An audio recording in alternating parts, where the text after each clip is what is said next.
আরে তোরা ঝগড়া না করে আগে তো জলটা গাছে ঢাল। ঢালবো ভোলা, অবশ্যই ঢালবো।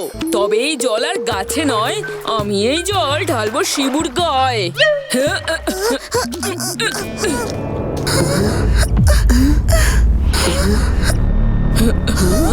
ভাই ভোলা, কার্তিক মাসে ঠান্ডা পড়ে জানতাম, কিন্তু এত ওরে বাপরে, এ তো গা পুড়ে যাচ্ছে। কার্তিক মাসে কিছুটা গরমও হয়, কিন্তু এত তাড়াতাড়ি ঠান্ডা গরম তো কোনোদিনও হয় না রে।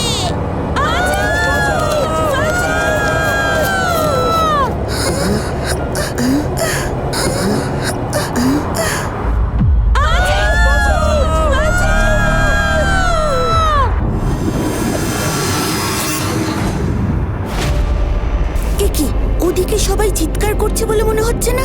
হ্যাঁ বলে দাদা, মনে হচ্ছে কিছু একটা হয়েছে ওদিকে। আবার আমাদের গ্রামে কি সমস্যা এলো?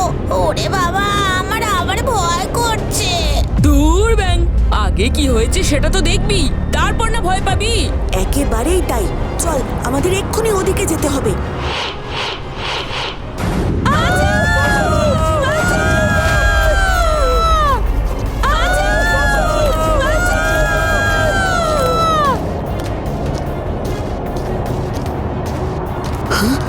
হে কি, এরকম চারিদিকে আগুন লাগলো কি করে? সাবাস ভোলা, আগামীকাল সকাল 9:30টায় সান বাংলায়।